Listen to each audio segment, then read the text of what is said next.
وہ لوگ کہ جو اللہ کو یاد رکھتے ہیں، اللہ کا ذکر کرتے ہیں، کھڑے ہوئے بھی، بیٹھے ہوئے بھی، اور اپنے پہلوؤں کے بل یعنی لیٹے ہوئے بھی۔ اب ان تین کے سوا تو کوئی پوزیشن انسان کی نہیں ہے۔ اسی کا نام ہے دوام ذکر۔ اور اس کے ساتھ اگر وہ تفکر کرتے ہیں تو ان کا فکر اگلی منزل تک پہنچتا ہے۔ میں اس پر زیادہ بحث اس وقت نہیں کروں گا۔ اس وقت میں نے چونکہ وہ تین باتیں بیان کی تھی، میں درجہ بدرجہ چاہتا ہوں کہ آگے بڑھوں اور ایک حد سے زیادہ کسی بھی مسئلے میں تجاوز نہ کی۔ یہ جو بات سورہ آل عمران کی آخری رکوع کی اس دوسری آیت میں آئی ہے، اسی کو مولانا روم نے بیان کیا ہے بہت ہی سادہ لیکن بڑے پرمغز شعر میں۔ این قدر گفتیم باقی فکر کن، فکر اگر جامد بوت رو ذکر کن۔ اس قدر تو ہم نے تمہیں بتا دیا، سمجھا دیا، یہ بات تو آ گئی تمہارے عقل میں، اب جاؤ خود غور کرو، مزید آگے پیش قدمی کرو۔ این قدر گفتیم باقی فکر کن، فکر اگر جامد بوت رو ذکر کن۔ فکر میں جمود آ جائے، فکر سست پڑ جائے تو جاؤ پھر ذکر کرو۔ تو یہ ذکر اور فکر گویا کہ گاڑی کے دو پہیے ہیں کہ جن سے فکر انسانی صحیح رخ پر آگے بڑھے۔ اگر یہ ذکر ساتھ نہیں رہے گا تو فکر انسانی کج ہو جائے، تاثریا میرا دیوار کج۔ پھر وہ فکر جو ہے وہ بلندی کو کتنے ہی پہنچ جائے لیکن وہ ٹیڑھی بلندی ہوگی، وہ صراط مستقیم پر پیش قدمی کرنے والا فکر نہیں ہوگا۔ اسی کو علامہ اقبال نے اپنے دو اشعار میں، کیونکہ انہوں نے مولانا روم کو اپنا پیر بھی تسلیم کیا ہے، مرشد رومی، تو یہ فکر جو ہے، یہ خیال جو مولانا روم نے پیش کیا، اسی کو علامہ اقبال نے دو اشعار میں میں سمجھتا ہوں کہ مزید شکوہ کے ساتھ، مزید خوبصورت اور حسین انداز میں پیش کیا ہے۔ جز بقرآن زے غمی روباہی است، فقر قرآن اصل شاہنشاہی است۔ قرآن کے بغیر اگر کوئی شعر بھی ہو تو وہ بھی اصل میں لومڑی ہے، اس کی کوئی حقیقت نہیں، اس لیے کہ اصل شاہنشاہی جو ہے وہ تو فقر قرآن ہے۔ اب فقر قرآن کیا ہے؟ فقر قرآن اگر آپ لکھا ہوا دیکھیں گے اس کو تو اس کے آگے یہاں اب سوالیہ نشان آ جائے گا۔ فقر قرآن یعنی سوچو فقر قرآن کیا ہے، اور جواب ہے اختلاط ذکر و فکر۔ فقر قرآن امتزاج سے وجود میں آتا ہے کہ اس میں ذکر بھی ہو، فکر بھی ہو۔ اور فکر را کامل نہ دیدم جز بے ذکر، میں نے فکر کو کبھی بھی اپنی منزل مقصود تک پہنچتا ہوا نہیں پایا جب تک کہ اس کے ساتھ ذکر نہ ہو۔ تو پہلی شے تھی فکر انسانی کی صحیح رخ پر مزید پیش قدمی اور پیش رفت، اور اس کے لیے لازم ہے ذکر و فکر کا امتزاج۔ دوسری چیز کو لیجئے عمل کی درستی۔ اس عمل کی درستی کے لیے اللہ تعالی کے ساتھ ایک گہرے تعلق کی ضرورت ہے، اس لیے کہ صبر کی بحث میں یہ مضامین شاید آپ کے سامنے آ گئے ہو کہ صبر، جہاں مصیبت پر صبر ہوتا ہے، تکلیف پر صبر ہوتا ہے، اللہ کے احکام پر جمنا یہ بھی صبر ہے، نفس کی خواہشات کی باغ کو تھام کر رکھنا، کھینچ کر رکھنا یہ بھی صبر ہے، اور استقامت کسی شے پر قائم رہنا یہ بھی صبر ہے۔ تو عمل صحیح پر استقامت کے لیے وَاصْبِرْ وَمَا صَبْرُكَ إِلَّا بِاللَّهِ، اس صبر کی سب سے اہم جو بنیاد ہے، اس کا جو سب سے بڑا ذریعہ ہے، اس کا جو سب سے بڑا سہارا ہے، وَمَا صَبْرُكَ إِلَّا بِاللَّهِ، اس کے لیے ضرورت ہے ایک گہرے تعلق کی کہ اللہ کے ساتھ ایک ایسا تعلق برقرار رہے جو نہ صرف گہرا ہو بلکہ دائم و قائم، مسلسل۔ ذرا ظہول ہوگا تعلق مع اللہ میں، ذرا کمی آئے گی، شیطان کا وار کاری ہو جائے گا۔ اسی کو حضور نے حدیث میں یوں تعبیر کیا ہے تمثیلاً کہ جو دل اللہ کی یاد سے غافل ہے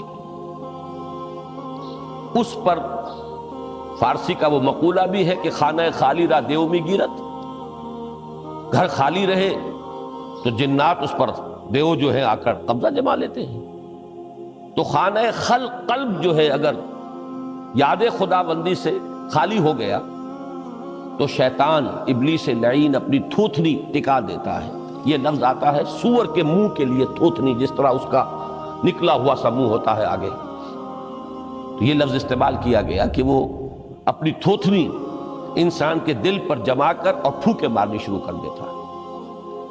تو شیطان کو موقع ہی تب ملتا ہے جب انسان کے تعلق مع اللہ کے اندر کمی، وہ خانہ بالکل خالی ہو گیا ہو یا اتنا ضعیف ہو گیا ہو کہ کل عدم ہو جائے، گویا کہ نہیں۔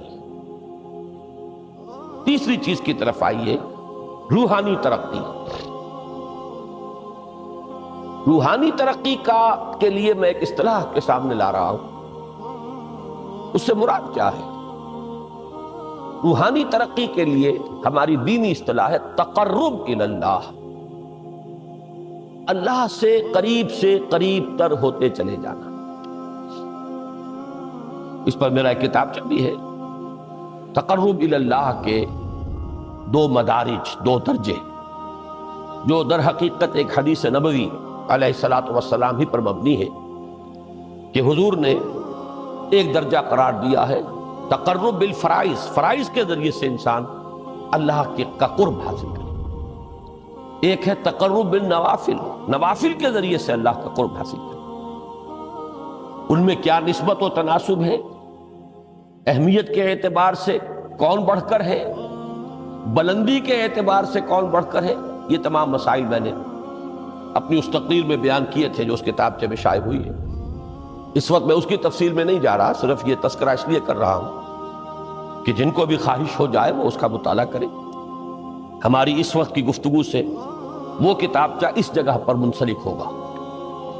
تو تقرب الی اللہ، یہ تقرب کوئی فزیکل فینومینن نہیں ہے، جسمانی یا مادی مسئلہ نہیں ہے۔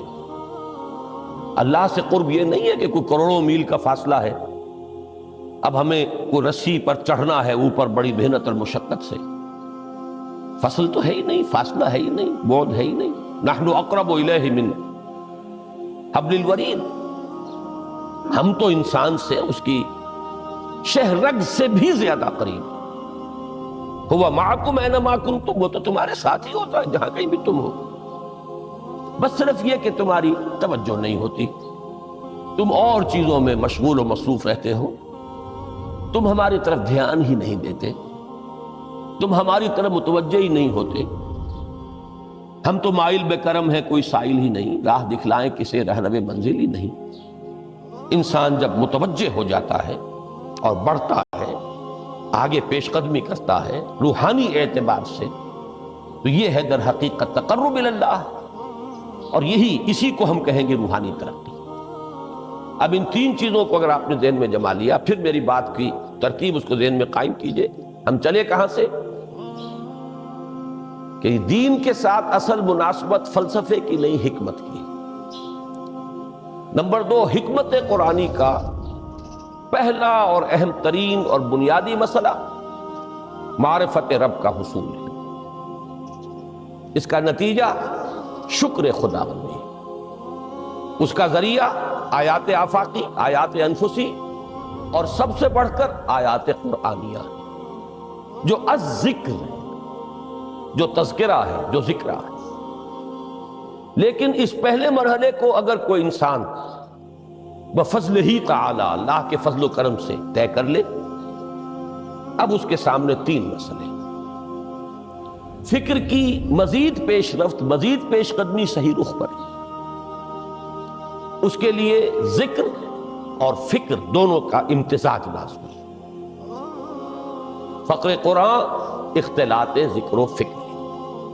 الذین یذکرون اللہ قیاما وقعودا وعلی جنوبہم ویتفکرون فی خلق السماوات۔ دوسری شے عمل کا درست رہنا، نہ افراط و تفریط ہو، عدم توازن ہو، نہ انسان نفس سے مغلوب ہو جائے، نہ انسان جذبات کی رو میں اندھا ہو جائے، نہ انسان ماحول سے مرعوب ہو کر متاثر ہو جائے، صحیح رخ پر اس کا عمل۔ نمبر 3، روحانی ترقی، جو اصل حاصل ہے، جو اصل مقصود ہے۔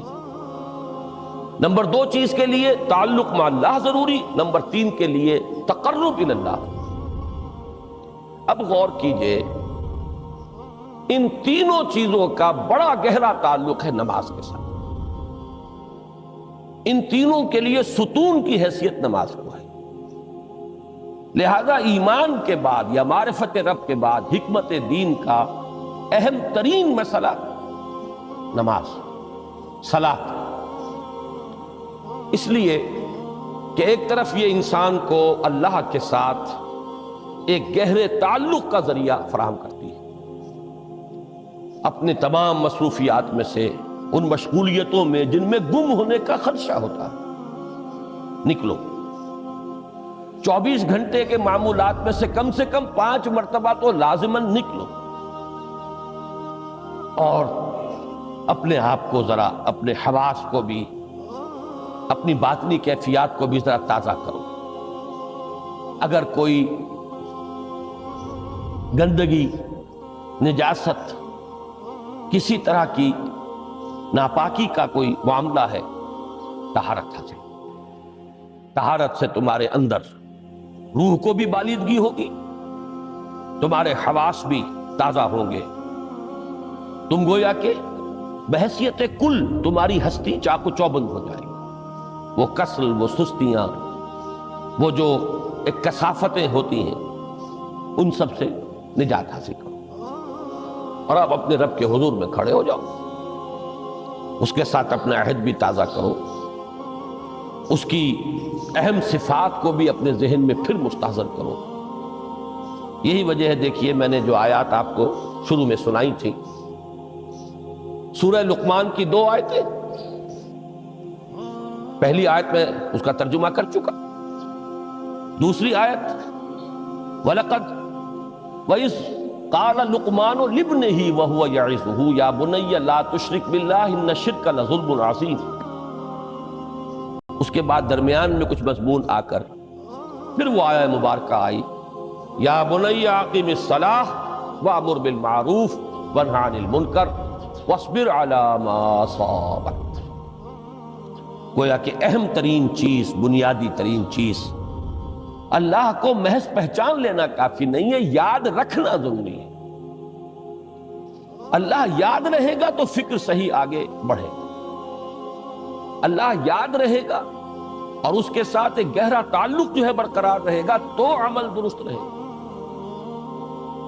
بالکل یہی بات سورہ طٰہٰ میں جو پہلی وحی حضرت موسیٰ علیہ السلام پر ہوئی، اور پہلا مخاطبہ ہے، چونکہ حضرت موسیٰ کو یہ انبیاء کرام کے مقدس گروہ میں ایک امتیازی حیثیت حاصل ہے کہ ان سے براہ راست گفتگو ہوئی ہے، اگرچہ صرف ایک پردہ تھا، اوٹ من ورائے حجاب گفتگو ہوئی ہے، لیکن یہ کہ کوئی فرشتے کا درمیانی جو ہے وہ لنک نہیں تھا، براہ راست اللہ تعالیٰ نے حضرت موسیٰ علیہ السلام سے کلام فرمایا۔ کلم اللہ موسیٰ تکلیما، موسیٰ سے تو اللہ نے کلام فرمایا جیسے کہ کلام کیا جاتا ہے۔ تو پہلا مخاطبہ ہے، یہ پہلا مکالمہ ہے، پہلی وحی کہیے، اسی میں یہ الفاظ بھی موجود ہیں، اننی انا اللہ لا الہ الا انا فاعبدنی واقم الصلاۃ لذکری۔ یہ گویا کہ حکمت قرآنی کا ایک بہت بڑا خزانہ ہے یہ آیت مبارکہ، کہ خود حضرت موسیٰ علیہ السلام کو جو ہدایت دی جا رہی ہے، میں ہوں، میں اللہ، اننی انا اللہ لا الہ الا انا، میرے سوا کوئی معبود نہیں، فاعبدنی، بس میری بندگی، میری عبادت، میری پرستش، میری محبت، اس کو اختیار کرو۔ وَأَقِمِ الصَّلَاةَ لِذِكْرِي، اور نماز کو قائم رکھو میری یاد کے لیے۔ بلکہ اسی سلسلہ کلام میں آگے چل کر سورہ طٰہٰ میں آتا ہے کافی گفت و شنید کے بعد جب حضرت موسیٰ نے کچھ معذرت بھی کی، کچھ دعائیں بھی کی، اللہ نے ایک دعا قبول بھی کی کہ ان کے بھائی کو بھی شریک کر دیا، حضرت ہارون کو بھی۔ اس کے بعد پھر جب فرمایا کہ اب جاؤ فرعون کی طرف، تو اس میں فرمایا وَلَا تَنِيَا فِي ذِكْرِي، اور دیکھنا یہ جو عظیم مشن تمہارے کندھے پر آ گیا ہے، بڑا بھاری اور کٹھن ایک فرض ہے جو تم پر عائد ہو گیا ہے، اس کے لیے سب سے بڑی تمہارے پاس جو قوت کا ذریعہ ہے وہ نماز ہے۔ اقیم فَلَا تَنِيَا عَنْ ذِكْرِي، میری یاد میں کبھی غفلت نہ کرنا، اس میں کبھی کوئی کمی نہ آنے دینا۔ جیسا کہ میں نے عرض کیا تھا کہ جیسے ہی وہ تعلق جو ہے کمزور پڑتا ہے یا منقطع ہو جائے معاذ اللہ، تو پھر انسان گویا کہ شیطان کے لیے ایک لقمہ تر بن جاتا ہے۔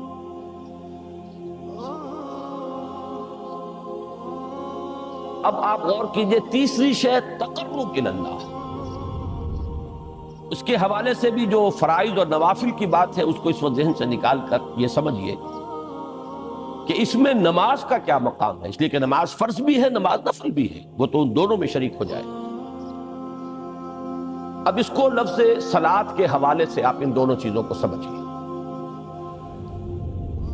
صاد لام واو یا یہ چونکہ حروف علت ایک دوسرے سے بدلتے رہتے ہیں، یہ جو مادہ ہے اس کی جو خالص لغوی اصل ہے، جو خالص عربی زبان میں اس کا بنیادی مفہوم ہے، وہ آگ جلانا یا آگ تاپنا یا آگ سینکنا، حرارت حاصل کرنا۔ لہذا بار بار آتا ہے جہنم کے ذکر میں اسلوہا، اب جلو اس میں، تاپو اس کو، یہ سینکے گی تمہیں۔ بلکہ تفتلون کا لفظ آیا ہے حضرت موسیٰ کے کلام میں، جب وہ گئے تھے کوہ طور پر، جب پہنچ گئے تو تھے آگ تک کی تلاش میں، لعلکم تستلون، تو اپنے اہل خانہ سے یہی کہا تھا کہ مجھے کہیں وہ روشنی نظر آ رہی ہے، غالباً کوئی وہاں سے آگ مل سکے گی، ورنہ یہ کہ کوئی رہنمائی کو رستہ مجھے مل سکے گا، میں وہ آگ لے آؤں گا، کوئی چنگاری وہاں سے لے آؤں، لعلکم تستلون، تاکہ تم، اب یہ اصطلاح در حقیقت باب افتعال ہے، اور یہ تے یہاں پر توئے کی شکل اختیار کر گئی، تا نے توبن کی صورت اختیار کی سواد کی وجہ سے۔ بہرحال اس کا سب سے بنیادی مفہوم جو ہے وہ ہے تاپنا، سکائی حاصل کرنا، حرارت۔ اس کے حوالے سے سمجھ لیجئے کہ سب سے بنیادی تعلق اس کا جو ہے وہ روح کے ساتھ ہے۔ روح میں محبت خداوندی کی آگ اگر ٹھنڈی پڑ گئی ہو، اگر محبت خداوندی کی حرارت میں کمی ہو رہی ہو، تو اس کو اثر نو، جس کو کہ میں آج سوچ رہا تھا تو ایک لفظ ذہن میں آیا کہ جیسے بیٹری اس کو ریچارج کیا جاتا ہے، اسی طریقے سے روح کے اندر محبت خداوندی کی اس حرارت کو اثر نو تازہ کرنا، یہ ہے در حقیقت نماز کا اصل مقصد۔ اس لیے کہ اس لفظ کا بنیادی مفہوم، اصل لغوی مفہوم تو یہ، اگرچہ اس کا سب سے زیادہ کثرت سے جو استعمال ہوتا ہے، اور لفظ صلاۃ جس سے در حقیقت جس تصور پر مبنی ہے وہ ہے اقدام، کسی کی طرف متوجہ ہونا اور پھر دعا۔ صلاۃ کا سب سے قریبی مفہوم لفظی جب بیان کیا جائے گا، اس سے مراد، اس کے معنی، تو دعا اس میں اہم ترین، کسی کی طرف توجہ کرنا، مناجات کرنا، گفتگو کرنا، مخاطبہ، مکالمہ، دعا، یہ در حقیقت صلاۃ کا سب سے بڑا اصطلاحی مفہوم ہے۔ لیکن جو اس کا مادہ ہے، صاد لام واو یا صاد لام یا، اس کا اصل مفہوم جو ہے وہ تاپنا، حرارت حاصل کرنا۔ تو ان دونوں کے حوالے سے عرض کر رہا ہوں، وہ تاپنا اور حرارت حاصل کرنا وہ ہے روح کے اعتبار سے۔ وہ جو کہا اقبال نے کہ مجھے عشق کی آگ اندھیر ہے، مسلمان نہیں راہ کا ڈھیر۔ یہ عشق کی آگ جب بجھ جاتی ہے، در حقیقت یہی تو انسان کی روحانی موت ہے۔ یہ اب یہ نہ رہے تو چاہے منطق میں بہت انسان ماہر ہو، مجھے اقبال کا ایک شعر یاد آیا ہے تقابل کرتے ہوئے ایک انسان محکوم اور ایک انسان حر، آزاد انسان، ان کی نفسیات میں جو بنیادی فرق علامہ اقبال نے مختلف مواقع پر بیان کیے ہیں۔ محکوم ہے بیگانہ اخلاص و مروت، ہر چند کے منطق کی دلیلوں میں ہے چالاک۔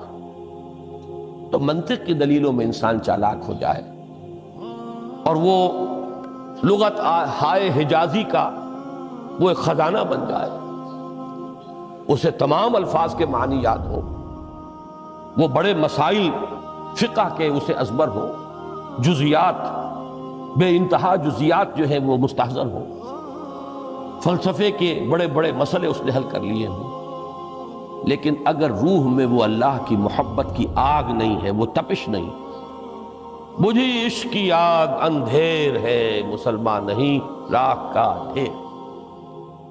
اسی کے حوالے سے آج مجھے یاد آیا تھا کہ وہ جو بڑی سادہ سی ایک نظم ہے، اللہ تعالیٰ سے دعا یا رب دل مسلم کو وہ زندہ تمنا دے، اس میں بھی جو الفاظ آئے ہیں جو روح کو گرما دے اور قلب کو تڑپا دے، یہ ہے اصل جو مقصود ہے نماز کا۔ اور یہی وہ چیز ہے جیسا کہ میں نے عرض کیا تھا کہ نگاہوں سے اوجھل، یہ پہلو سامنے ہے ہی نہیں، دوسرا پہلو سامنے ہے اور وہ بھی میرے نزدیک بہت اہم ہے، بہت بنیادی ہے، اس میں کوئی شک نہیں، لیکن یہ ہے بلند ترین منزل کہ تقرب الی اللہ، اس کے لیے در حقیقت یہ کس لیے درکار ہے؟ روح کے اندر عشق کی حرارت اور گرمی تازہ ہو۔ بسا اوقات یہ اندر دب جاتی ہے، جیسے انگارہ ہوتا ہے آگ کا، اس کے اوپر خاک اور راکھ آ جاتی ہے، اندر کچھ ہوتی ہے، آگ دبی ہوئی سمجھ، آگ بجھی ہوئی نہ جان، اس دبی ہوئی آگ کو پھر ایک شعلہ بنانا، پھر اس کے اندر ایک حیات تازہ پیدا کرنا، یہ ہے نماز کا اہم ترین اور بلند ترین مقصد۔ لیکن اس کے ساتھ ہی اس نماز میں ذکر ہونا، اس کا یہ ذکر ہے، اور ذکر کی جب میں فہرست بیان کیا کرتا ہوں بہت سے حضرات کے سامنے ہوگا کہ ذکر کا در حقیقت مفہوم ہے استحضار اللہ فی القلب۔ ہمارے ہاں غلطی سے جو ذرائع ذکر ہیں انہیں ذکر قرار دے دیا گیا ہے۔ نماز ذکر نہیں ہے، نماز ذکر کا ذریعہ ہے۔ اقیم الصلاۃ لذکری، نماز قائم کرو میرے ذکر کے لیے۔ یہ اللہ اللہ کہنا یا ادعیائے معصورہ جو حضور صلی اللہ علیہ وسلم کی مسنون دعائیں ہیں، انہیں اپنے تمام معمولات دنیاوی کے ساتھ ساتھ ان دعاؤں کو بھی انسان پڑھتا رہے، اللہ سے دعا کرتا رہے، یہ تمام ذرائع ذکر ہیں۔ سبحان اللہ الحمدللہ الحمدللہ، اس کا آپ ورد کیجئے، یہ بھی ذریعہ ذکر ہے۔ حقیقت میں ذکر ہے استحضار اللہ فی القلب، اللہ کو دل میں لے آنا، اللہ کو دل میں حاضر کر لینا، اصل میں تو ترجمہ ہوگا، لیکن حاضر جاننا، یہ کیفیت جو ہے انسان کو حاصل ہو جاتی۔ اب اس کے حوالے سے ذرا بات سمجھیے کہ ایک تو میں عرض کر چکا ہوں مجسم ذکر تو قرآن ہے، لہذا ذکر کی فہرست جب آپ کریں گے ذرائع ذکر تو ان میں سب سے پہلے قرآن آئے، اس لیے کہ وہ ہماری حکمت کے پہلے مسئلے کو حل کر رہا ہے، بنیادی مسئلہ، اہم ترین مسئلہ۔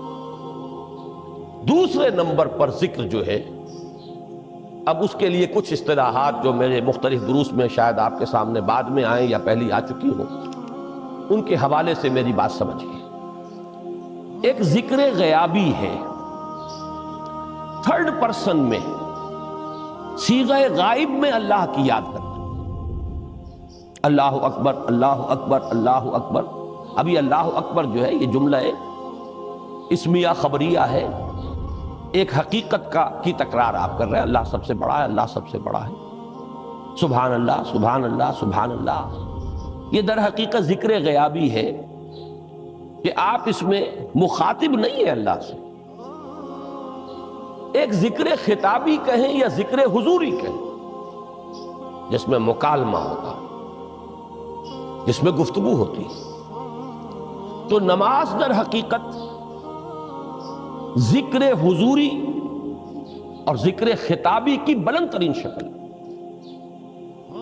اس لیے میں نے عرض کیا تھا کہ نماز کے لفظ یا صلاۃ کے لفظ یہ اصطلاحی معنی جو اکثر و بیشتر کیے جاتے ہیں وہ ہے دعا. اور دعا میں ہوتا کیا ہے؟ مکالمہ ہے، مخاطب، اے اللہ، اے میرے رب، اے پروردگار. پھر یہ کہ اس میں اقدام اور کسی کی طرف متوجہ ہونا. یہی وجہ ہے کہ افتتاح صلاۃ، نماز کو شروع کرنے کے لیے، ایک تو وہ الفاظ جو قرآن مجید میں آئے ہیں، انی وجہت وجہی للذی فطر السماوات والارض حنیفا وما انا من المشرکین. یہ ہے توجہ کا ارتکاز،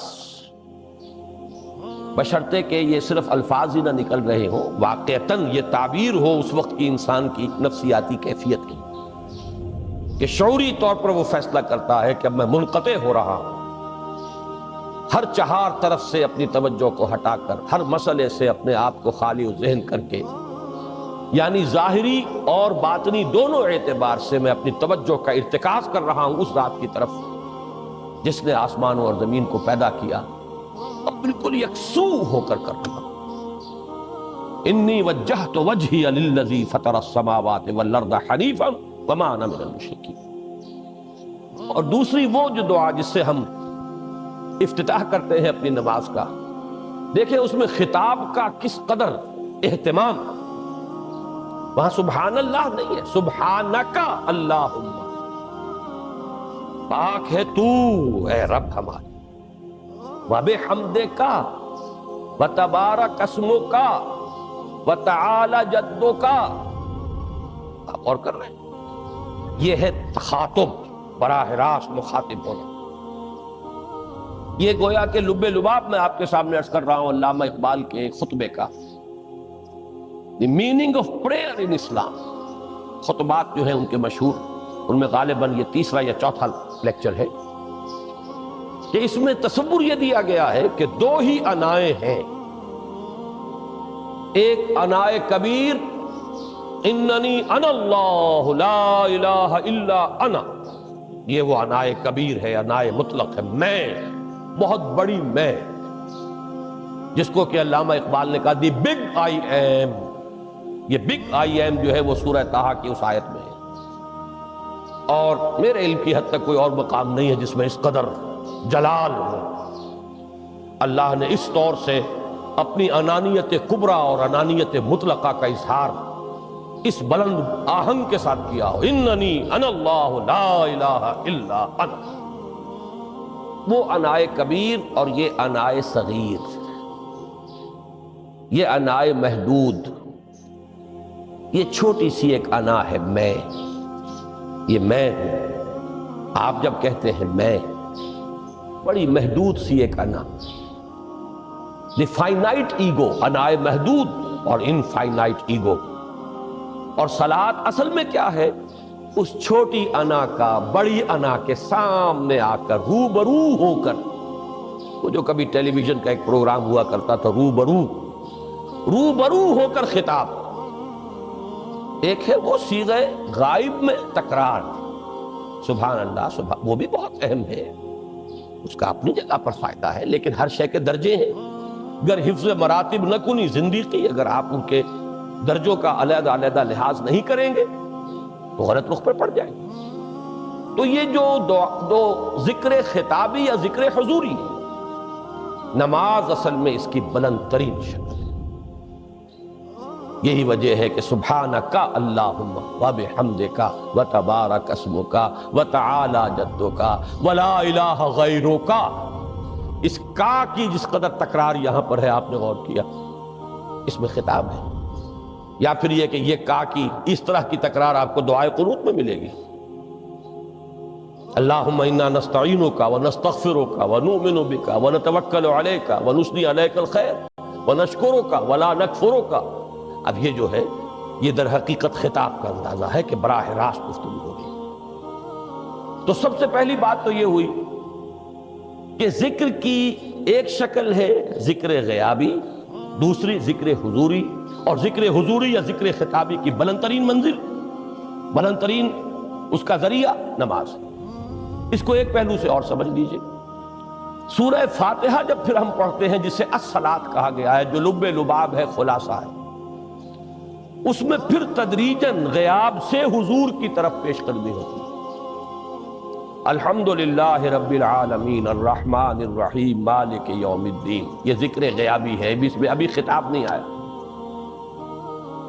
یہ وہی جملہ اسمیہ ہے۔ کل تعریف اس اللہ کے لیے ہے جو تمام جہانوں کا پروردگار ہے، مالک ہے، جو رحمان ہے، رحیم ہے، جزا و سزا کے دن کا مختار و مالک ہے۔ اب یہ غیاب سے حضور کی طرف، ایاک نعبد و ایاک نستعین اہدنا الصراط المستقیم، یہ ہے وہ۔ اب پہلے ایک معاہدہ ہے، ایک اقرار ہے، اعتراف ہے، وعدہ ہے، اور پھر دعا ہے، استدعا ہے۔ یہ ہے غیاب سے حضور کی طرف تدریجاً ارتقاء۔ یہی وجہ ہے، اب نوٹ کر لیجئے وہ چھوٹی سی حدیث، یہ بھولنی نہیں چاہیے، الصلاۃ معراج المومنین، اس لیے کہ مخاطبہ الہی براہ راست حضور کو جو حاصل ہوا وہ معراج میں ہوا، التحیات کا مکالمہ وہی ہوا، لہذا اس کو نوٹ کر لیجئے کہ باقی جو وحی ہوئی ہے حضرت جبرائیل کے ذریعے سے ہوئی ہے، یا کوئی الہام ہوا ہے، حضور کے قلب مبارک پر کوئی شے القاء کی گئی ہے، تو وہ دوسری نوعیت کی وحی ہے۔ وہ جو مخاطبہ حضرت موسیٰ علیہ السلام کو وہ اس دنیا ہی میں حاصل ہوا ہے، کوہ طور کی بلندیوں پر، یہی ان کی امتیازی شان ہے، کلم اللہ موسیٰ تکلیما۔ یہ براہ راست مخاطبہ جو ہے یہ حضور صلی اللہ علیہ وسلم کو معراج کی شب یہ آپ کو حاصل ہوا، اور حضور نے اسی لیے نماز کو معراج المومنین قرار دیا، اس لیے کہ اس میں وہی براہ راست مخاطبہ اور مکالمہ اور وہی گفتگو ہے جو ہو رہی ہے۔ اس کے ضمن میں وہ حدیث، اب اس وقت شاید میرا وقت ختم ہونے کے قریب ہو، لیکن وہ حدیث جو اس اعتبار سے حدیث قدسی ہے، اگرچہ بعد میں اس کے جو مزید تفصیل ہے تو حضور صلی اللہ علیہ وسلم نے گویا کہ خود بیان کی ہے، لیکن مسلم شریف کی روایت ہے حضرت ابو ہریرہ رضی اللہ تعالی عنہ سے کہ حضور نے فرمایا، یقول اللہ تعالی، اللہ یہ فرماتا ہے، اسی لیے اس کو حدیث قدسی کہیں گے، قسمت الصلاۃ بینی و بین عبدی نصفین، میں نے نماز کو اپنے اور اپنے بندے کے مابین آدھا آدھا تقسیم کر دیا۔ اب یہاں تک تو جملہ ہے اللہ کا، یہ ہے حدیث قدسی۔ اب آگے جو ہے نریشن اس کی جو ہے حضور صلی اللہ علیہ وسلم کی جانب سے ہے، یعنی خبر دے رہے ہیں اللہ کی طرف سے ہی۔ ویسے تو تمام احادیث ہی گویا کہ ہم سمجھتے ہیں انسپائرڈ تو اللہ کی طرف سے ہی ہے، لیکن یہ کہ جہاں صراحت ہو کہ اللہ کہتا ہے وہ حدیث قدسی ہے۔ تو یقول اللہ تعالی قسمت الصلاۃ بینی و بین عبدی نصفین، یہاں تک تو حدیث قدسی ہے۔ اب دوسری عام حدیث ہے، اذا قال العبد الحمد للہ رب العالمین یقول اللہ تعالی حمدنی عبدی، جب بندہ کہتا ہے الحمدللہ رب العالمین، پروردگار کہتا ہے میرے بندے نے میری حمد کی۔ جب بندہ کہتا ہے الرحمن الرحیم، پروردگار فرماتا ہے ثنا علی عبدی، میرے بندے نے میری ثنا کی، بڑی تعریف کی۔ جب بندہ کہتا ہے مالک یوم الدین، اللہ فرماتا ہے مجدنی عبدی، میرے بندے نے میری بڑی بزرگی بیان کی ہے، تمجید کی ہے۔ پھر جب بندہ کہتا ہے ایاک نعبد و ایاک نستعین، اللہ فرماتا ہے ھذا ما بینی و بین عبدی ولعبدی ما سأل، یہ ہے میرے اور میرے بندے کے درمیان۔ یہ تو معاہدہ ہے نا، معاہدے میں تو دو فریق جکڑے جاتے ہیں، بند جاتے ہیں، یہ میرے اور میرے بندے کے درمیان ہے، اور میرے بندے نے جو طلب کیا میں نے دیا، اس لیے کہ اس میں طلب بھی تو ہے، ایاک نستعین، تیری مدد چاہتے ہیں، یہ طلب ہے، اسی کی شرح ہے جو اب آخری 3 آیتیں ہیں۔ پروردگار ہم تیری مدد چاہتے ہیں، پروردگار ہم تیری ہی بندگی کرتے ہیں اور کریں گے، اور تیری ہی مدد چاہتے ہیں، چاہیں گے۔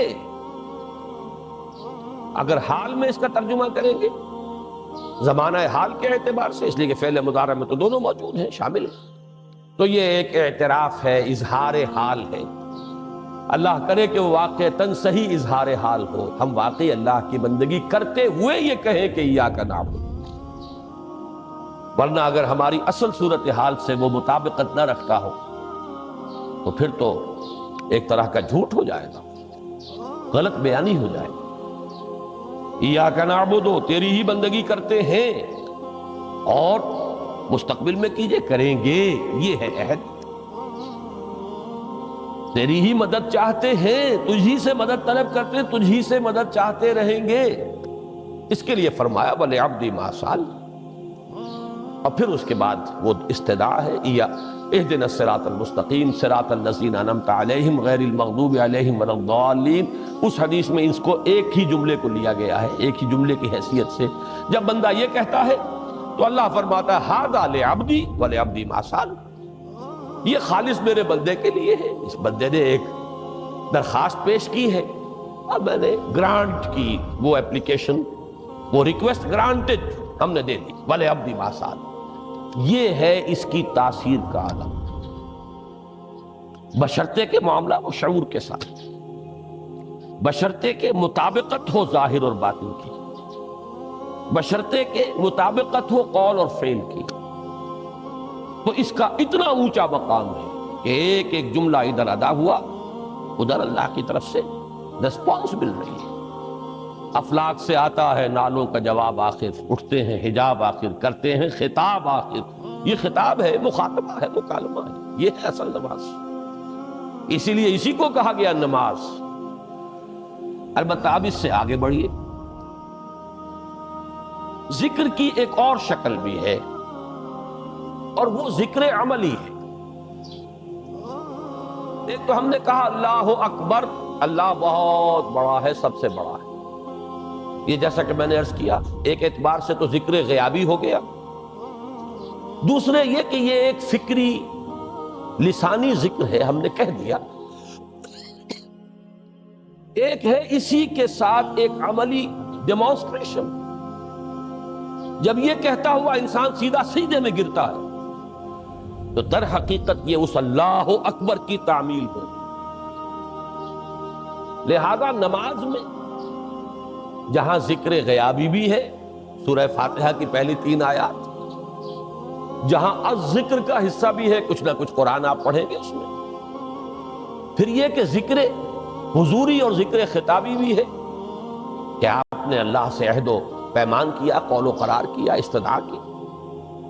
اس کے ساتھ ہی ذکر عملی بھی ہے کہ جھکنا، اللہ کی تعظیم میں انسان جھکتا ہے۔ آپ اپنے کسی بزرگ سے جب ملاقات کرتے ہیں تو جھک کر سلام کریں، تھوڑا سا جھکنا، زیادہ جھکنے کی تو اجازت نہیں ہے، لیکن یہ کہ تھوڑا سا خم آتا ہے، یہ بھی طبیعت کی بات ہے۔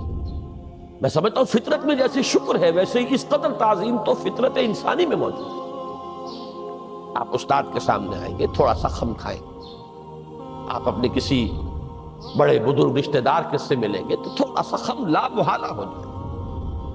یہ در حقیقت اس آپ کے فکر کی ایک عملی تعبیر، اس کا عملی مظہر ہے کہ آپ نے اس ہستی کی تعظیم کی ہے، اس کی عظمت کا اقرار اور اعتراف کیا ہے۔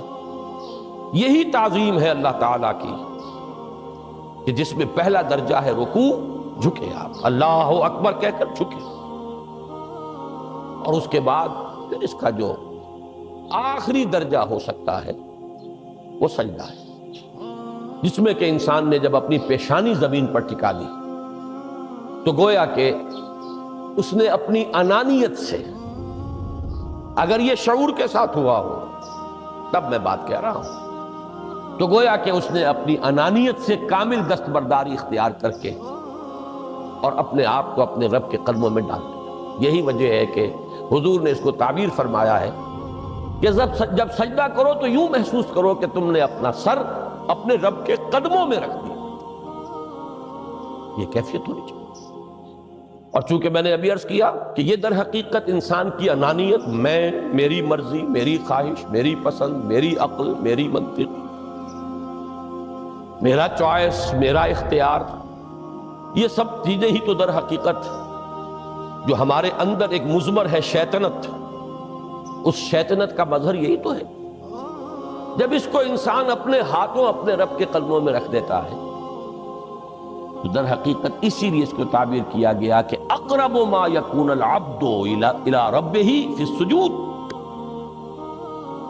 بندہ اپنے رب سے قریب ترین جو ہوتا ہے وہ سجدے میں ہوتا ہے، بشرطے کہ وہ سجدہ واقعی سجدہ۔ اس میں حقیقت یہ ہے کہ اقبال کا وہ شعر بڑی صحیح تعبیر ہے، وہ سجدہ روح زمین جس سے کانپ جاتی تھی، یہ ہے اصل میں تعبیر۔ اسی کو آج ترستے ہیں ممبر و محراب، سجدوں پر سجدے اور رکعتوں کے ڈھیر لگ گئے ہوں، اور 17 رکعتیں پوری نماز عشاء کی انسان نے ادا کی ہوں گن گن کر، اور 17 رکعتوں میں آپ کو معلوم ہے 34 تو سجدے ہو ہی گئے، تو سجدوں پر سجدے اور رکعتوں کے ڈھیر۔ لیکن یہ کہ اگر وہ کیفیت آپ کے صحیح عکاسی نہیں کر رہی ہے آپ کے ذہن کی، آپ کی نفسیاتی کیفیت کی، آپ کی قلبی کیفیت کی، آپ کے شعور کی، تو پھر ٹھیک ہے، ثواب تو ملے گا اس نماز سے بھی، اس لیے کہ ثواب کا نہ ملنا تو ظلم ہوگا، سوائے ایک بات کے کہ اس میں اگر کوئی ریاکاری ہے، دوسروں کو دکھانے کے لیے نماز پڑھی گئی ہے، تو ریاکاری تو زیرو کے مانند ہے کہ اس سے جو شے ضرب کھاتی ہے زیرو ہو جاتی ہے۔ 1 کروڑ کی تعداد عدد کو آپ زیرو سے ضرب دے زیرو ہو گئے، تو ریاکاری تو زیرو کر دینے والی شے، بلکہ زیرو ہی نہیں کرتی، وہ شرک تک پہنچا دیتی۔ من صلی یرائی فقد اشرکا ومن صام یرائی فقد اشرکا ومن تصدق یرائی فقد اشرکا، جس نے دکھانے کے لیے نماز پڑھی اس نے شرک کیا، جس نے دکھانے کے لیے روزہ رکھا اس نے شرک کیا، جس نے دکھانے کے لیے صدقہ خیرات کیا اس نے شرک کیا۔ لیکن یہ کہ اگر یہ بات نہیں ہے، اگر ریاکاری نہیں ہے، کوئی بدنیتی نہیں ہے، تو ایک شخص نے وقت نکالا ہے، اسی وقت میں وہ اپنا کوئی اور کام کر سکتا تھا، کوئی 2-4 پیسے کما سکتا تھا، کوئی اور دھندا دنیا کا جو ہے کرتا، لہذا اگر وہ نہیں ہے، ریا نہیں ہے، تب اس کا اجر تو لازم ہے، اس نے کچھ نہ کچھ ڈیووٹ کیا ہے، کچھ نہ کچھ سیکریفائس کیا ہے، کچھ نہ کچھ قربانی دی۔ لیکن یہ کہ پھر وہ نماز یہ نہیں ہے، وہ سجدہ روح زمین جس سے کانپ جاتی تھی، اسی کو آج ترستے ہیں ممبر و محراب۔